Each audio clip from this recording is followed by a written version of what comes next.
નમસ્કાર મિત્રો, આજે આપણે ગુજરાતમાં ચર્ચિત 3 મુદ્દા વિશે માહિતી મેળવીશું. પ્રથમ, ગુજરાતમાં આગામી દિવસોમાં હવામાન ખાતે દ્વારા વરસાદની આગાહી કરવામાં આવી છે. બીજા ક્રમે સોના ચાંદીના ભાવમાં થયેલ ફેરફાર વિશે જાણીશું. ત્રીજા મુદ્દા એટલે કે જેમણે પીએમ કિસાનનો 21મો હપ્તો નથી મળ્યો એના વિશે માહિતી મેળવશું. ગુજરાત વેધર ફોરકાસ્ટ 24 કલાક બાદ માવઠાની તીવ્રતા વધશે. આ 2 તારીખે તો યલો એલર્ટની સાથે ભારે વરસાદની આગાહી. ગુજરાતમાં 7 દિવસ કમોસમી વરસાદની હવામાન વિભાગે આગાહી કરી છે. આ સાથે 2 દિવસ દક્ષિણ ગુજરાત અને સૌરાષ્ટ્રના કેટલાક વિસ્તારોમાં ભારે વરસાદની આગાહી આપવામાં આવી છે. ગુજરાતનું હવામાન પલટાઈ રહ્યું છે. આ સાથે અરબ સાગર અને બંગાળની ખાડીમાં સર્જાયેલી સિસ્ટમને કારણે ગુજરાતમાં 7 દિવસ કમોસમી વરસાદની હવામાન વિભાગે આગાહી કરી છે. આ સાથે 3 દિવસ દક્ષિણ ગુજરાત અને સૌરાષ્ટ્રના કેટલાક વિસ્તારોમાં ભારે વરસાદની આગાહી આપવામાં આવી છે. આગામી 7 દિવસની અંદર લઘુત્તમ અને મહત્તમ તાપમાનમાં પણ ઘટાડો થવાની સંભાવના છે. હવામાન વિભાગે આજે આપેલી આગાહી નીચે પ્રમાણે છે. હવામાન વિભાગે આપેલી લેટેસ્ટ માહિતી પ્રમાણે ગઈકાલે દક્ષિણ પૂર્વ અરબી સમુદ્ર પર બનેલું ડિપ્રેશન છેલ્લા 6 કલાક દરમિયાન 5 કિલોમીટર પ્રતિ કલાકની ઝડપે ઉત્તર પૂર્વ તરફ ધીમે ધીમે આગળ વધ્યું અને આજે 23 ઓક્ટોબરના રોજ 9.8 ડિગ્રી ઉત્તર અક્ષાંશ અને 67.8 ડિગ્રી પૂર્વ રેખાંશની નજીક અમીની દીવી લક્ષદ્વીપથી લગભગ 560 કિમી પશ્ચિમ દક્ષિણ પશ્ચિમમાં અને પણજીમ ગોવાથી 910 કિમી દક્ષિણ પશ્ચિમમાં કેન્દ્રિત હતું.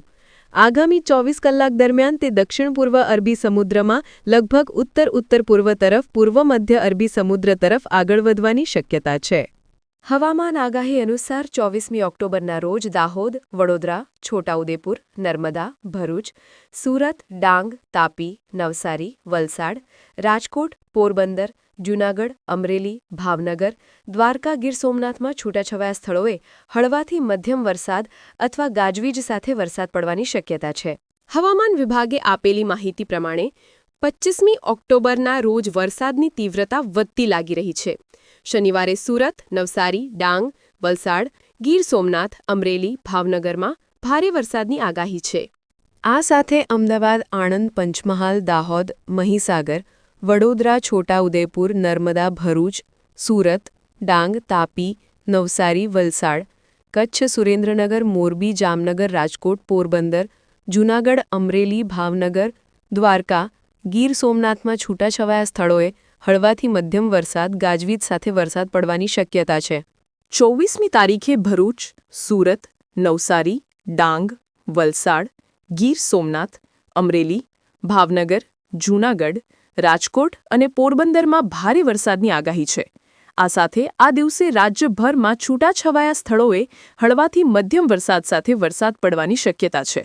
27 અને 28મી ઓક્ટોબરના રોજ રાજ્યભરમાં છૂટાછવાયા સ્થળોએ હળવાથી મધ્યમ વરસાદ સાથે વરસાદ પડવાની શક્યતા છે.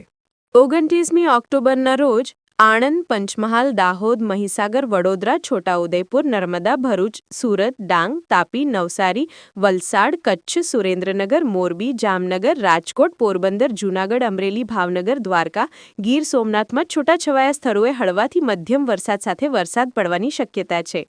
ચાલો હવે બીજો મુદ્દો એટલે કે સોના ચાંદીના ભાવમાં થયેલ ફેરફાર વિશે માહિતી મેળવીએ.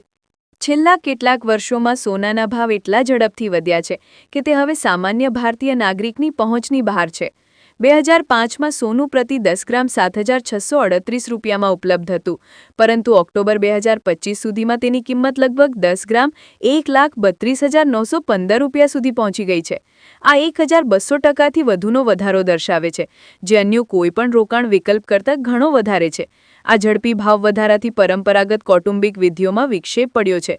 જ્યારે લોકો પહેલા દિવાળી અને દશેરા જેવા તહેવારો માટે સરળતાથી સોનું ખરીદી શકતા હતા, પરંતુ હવે લાખો પરિવારોએ તે પરવડી શકતા નથી. વિશ્લેષકોનો અંદાજ છે કે આ વર્ષે દશેરા દરમિયાન સોનાના છૂટક વેચાણમાં 25%નો ઘટાડો થયો છે. ઇન્ડિયન બુલિયન અને જ્વેલર્સ એસોસિએશનના જણાવ્યા અનુસાર આ દશેરા પર સોનાનું વેચાણ ઘટીને 18 ટન થયું છે, જે ગયા વર્ષે 24 ટન હતું. આ ઘટાડો સોનાના ભાવમાં વધારાને કારણે છે. ઓક્ટોબર 2024માં સોનું 78,000 રૂપિયા પ્રતિ 10 ગ્રામના ભાવે ઉપલબ્ધ હતું, પરંતુ આ દશેરા પર તે વધીને 1,16,000 પ્રતિ 10 ગ્રામ થયું. આ ફક્ત એક વર્ષમાં 48%નો વધારો છે.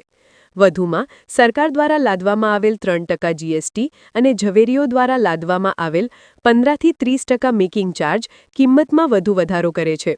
આ બધા પરિબળો સામાન્ય માણસને સોનાના દાગીના ખરીદવાથી દૂર રહેવા તરફ દોરી રહ્યા છે.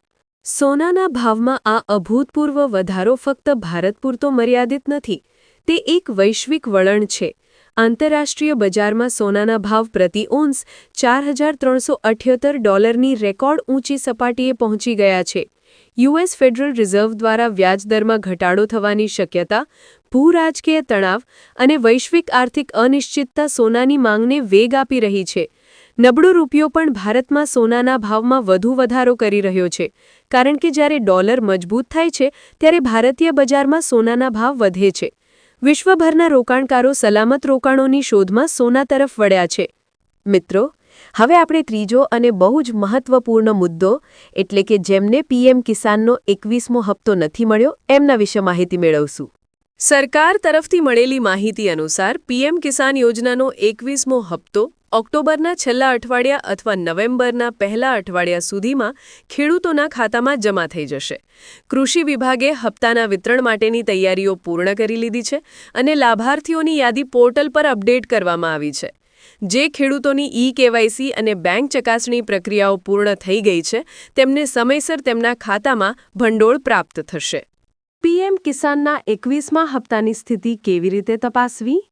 સૌપ્રથમ તમારે પીએમ કિસાન યોજનાની સત્તાવાર વેબસાઇટ pmkisan.gov.in ની મુલાકાત લેવાની જરૂર છે. હોમ પેજ પર પહોંચ્યા પછી ખેડૂત ખૂણા વિભાગ પર જાઓ. અહીં તમને લાભાર્થી સ્થિતિ વિકલ્પ મળશે, તેના પર ક્લિક કરો. હવે તમારે તમારો નોંધાયેલ મોબાઈલ નંબર અથવા નોંધણી નંબર દાખલ કરવાની જરૂર છે. હવે આગળ વધવા માટે ડેટા મેળવો પર ક્લિક કરો. તમારી સંપૂર્ણ ચૂકવણી સ્થિતિ સ્ક્રીન પર પ્રદર્શિત થશે, જેમાં તમારી 21મા હપ્તાની રકમ પ્રક્રિયા થઈ છે કે નહીં તે અંગેની માહિતી શામેલ હશે. જો સ્થિતિ ચૂકવણી સફળ બતાવે છે તો તેનો અર્થ એ છે કે તમારો હપ્તો તમારા બેંક ખાતામાં મોકલવામાં આવ્યો છે. જો તમારા ખાતામાં 21મો હપ્તો જમા નથી થયો તો પહેલાં તમારા ઈ-કેવાયસી સ્ટેટસ અને બેંક લિંકિંગ તપાસો. કેટલીકવાર ટેકનિકલ સમસ્યાઓ અથવા બેંક ચકાસણીમાં ભૂલોને કારણે ચૂકવણી અટકી જાય છે.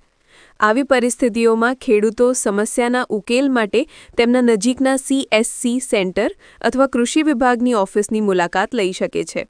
આજના દિવસ માટે આ 3 મુદ્દા વિશે આપણે ચર્ચા કરી. જો તમને આ સમાચાર અથવા માહિતી યોગ્ય લાગી હોય તો અમારી આ ચેનલને લાઇક, શેર અને સબસ્ક્રાઇબ કરો, જેથી કરીને અમે તમારા સુધી આવી માહિતી પહોંચાડતા રહીએ.